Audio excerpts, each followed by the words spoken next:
Nujolo, aoyaka, owelo, nujoki, aoyaka, owelo, nujolo, aoyaka, owelo, nujoki, aoyaka. Inès Kwasi, bonjour. Bonjour Steve. Le paillage en agroécologie, c'est le thème de notre causerie aujourd'hui. Absolument. À vous le perchoir. Rien ne se perd, rien ne se crée, et je vous entends vous écrier. Tout se transforme comme Lavoisier. Une feuille de toute sa sève a servi, quand on la croit morte, point elle ne périt. Un gazon, au soir de sa vie, se flétrit, et alors offre une belle opportunité à saisir, celle du paillage en agroécologie. L'agroécologie, n'en doutez point, est tout à votre service. À travers le paillage, elle offre et rend ainsi charmant office. Pour une bonne gestion intégrée des ressources en eau, une économie d'énergie comme il faut, en agroécologie, le paillage assurément vaut. À des charmes si doux, je me laisse emporter par le désir d'avec vous partager le secret fidèle pour le réaliser. Voici que je vous emmène à Zé sur une ferme afin de votre sensibilisation, initiation, conclure votre engagement.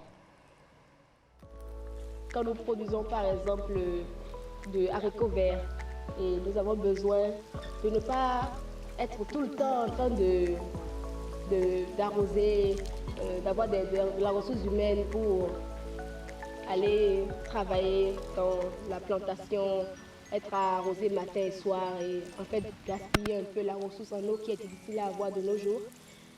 Et ce serait bien de concocter un petit lit à la plante, genre avoir des feuilles sèches et arranger l'espace au pied de la plante et y mettre ces feuilles sèches là, découpées, arrangées de telle manière à ce que l'humidité après l'arrosage soit conservée pour une durée de, disons, 24 heures minimum. Cela aide beaucoup plus le paysan à économiser l'eau, à ne pas dépenser beaucoup plus dans l'arrosage, à pouvoir produire avec peu de moyens.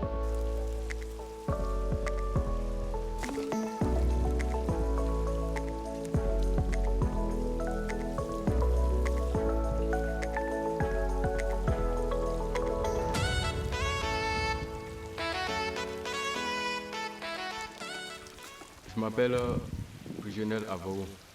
Je suis un élève premier en agroécologie. Premièrement, j'ai fait la pépinière de la tomate. Ça a duré pour 3 semaines au plus. Donc, avant de repiquer, j'ai fait une tour en profondeur de 40 cm au moins. Donc, après ça, j'ai fait fumier de fond. Comme on peut utiliser aussi les crottes de lapin, les bouses de vache, bien les fins de volaille bien décomposées. Après ça, j'ai arrosé pour 3 jours. Donc, après l'arrosage, j'ai fait le repiquage le soir. C'est après le repiquage, j'ai paillé. C'est déjà découpé. Je fais ça comme ça.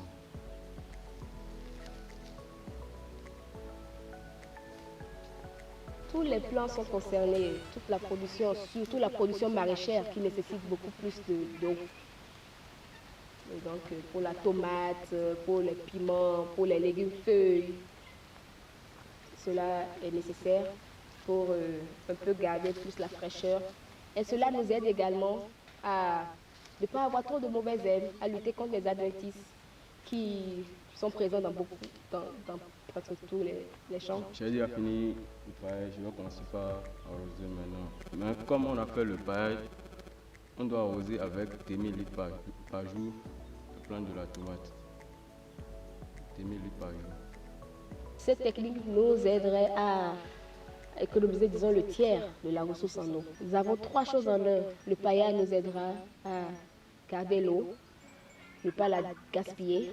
Ça nous aide à lutter contre les mauvaises herbes.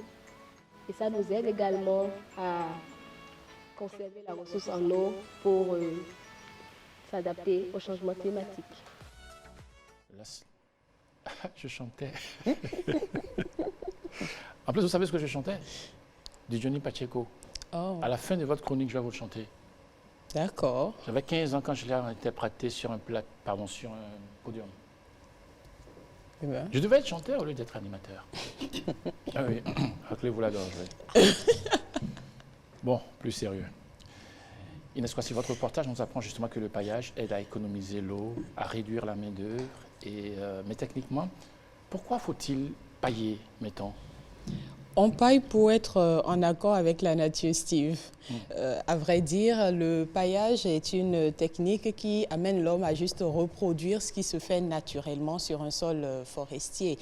Quand on paille, on limite les arrosages parce que, faites-vous bien dans votre tête cette belle image. Quand la terre, elle est nue, il y a beaucoup de pertes en eau du fait de l'évaporation. Parce que la terre, elle est nue, dès que l'eau arrive, du fait du soleil, de l'échauffement, l'eau repart très vite et à ces pertes d'eau, on doit ajouter les pertes d'eau dues à la transpiration puisque les racines subissent beaucoup d'échauffement et le paillage vient un petit peu pour servir d'écran à ces différentes pertes d'eau. En cas de pluie d'orage, le paillage est très utile parce que le paillis à ce moment-là se comporte un peu comme une éponge qui permet de retenir l'eau et d'éviter le ravinement de la terre et de l'eau qui coule sans même s'infiltrer dans le sol. Et quand le paillage est là et que le paillis fait son effet d'éponge, le sol se retrouve frais, il est meuble, que ce soit en été ou en saison sèche. Donc le paillage permet de limiter les arrosages. C'est bien pour le sol, c'est bien pour la plante. L'autre avantage du paillage, c'est que le paillage permet en fait d'assurer que le sol soit bien fertile parce que les paillis organiques à terme deviennent de l'humus et permettent donc une bonne structuration du sol. Le paillage est très intéressant parce qu'il vous permet de partir en vacances à votre gré, quelle que soit la météo. À votre retour, s'il a plu, vous n'aurez pas de mauvaises herbes au niveau de votre potager ou de vos massifs de fleurs. S'il y a eu grand ensoleillement, s'il y a eu sécheresse, les plantes, les végétaux n'auront souffert aucunement parce que l'évapotranspiration aura fortement été limitée. Le paillage est très intéressant aussi parce qu'il permet la croissance des plantes et leur accorde un meilleur état sanitaire. Parce que quand on met le paillage, la plante ne subit pas le stress. Imaginez, Steve, un petit peu comme pour un homme, quand un homme a très soif et qu'un grand jet d'eau lui tombe sur la tête subitement, déjà il y a l'effet de surprise, il y a ce stress-là et la vitesse avec laquelle l'eau coule sur lui ne lui permet même pas de réaliser qu'il pourrait étancher sa soif en ouvrant la bouche et en buvant un peu. C'est la même chose pour la plante quand il y a une pluie d'orage qui arrive, qui lui tombe dessus. Sans paillage, l'éponge n'est pas là pour retenir l'eau, pour que l'eau s'infiltre, mais il y a juste un ravinement de la terre, les nutriments qui partent et le sol demeure sec. Donc le paillage permet à la plante de ne pas vivre ce stress, de recevoir son eau tranquillement, d'être frais, le sol est frais, les racines, c'est très intéressant. Alors justement pour notre compréhension, dites-nous les cadres qui se prêtent justement assez bien au paillage. Dans le reportage, on était justement à Zé, sur une ferme. Est-ce que c'est ce qui est convenable au fond? Souriez Steve, grande nouvelle. Le paillage est commode dans plusieurs conditions. Ce n'est pas seulement à la ferme qu'on peut se servir de cette méthode d'agroécologie. Le paillage peut se faire au potager, au verger, pour les plantes, les massifs de fleurs vivaces annuelles, au pied des haies, pour les jeunes arbustes, les jeunes arbres, également pour les plantes en pot et en jardinière. Donc, on peut utiliser le paillage pour ces différents contextes-là. Je voudrais préciser toutefois que les paillis organiques ont différentes durées de vie. De 5 à 10 ans, par exemple, on a les paillis faits d'écorce de pin ou de copeaux de bois. De 2 à 3 ans, on a les paillis faits d'écorce de feuillus, de paillettes de lin ou encore les paillettes de lin qui permettent bien sûr de jouer ce rôle d'écran, ou encore les paillis qui sont de moins d'1 an environ. Là, selon leur calibre, on a la paille ou encore les feuilles. Retenez pour finir que tout paillis n'est pas adapté à tout contexte. Les paillis de longue durée, c'est-à-dire ceux de 3 ans et plus, ne sont pas convenables pour les cultures de courte durée. Il vaudrait mieux dans ce contexte-là, donc pour les vergers, les potagers et les cultures maraîchères, opter pour les paillis de moins de 3 ans parce qu'à la fin, ces paillis-là peuvent directement s'incorporer à la terre et être utiles au bien-être du sol.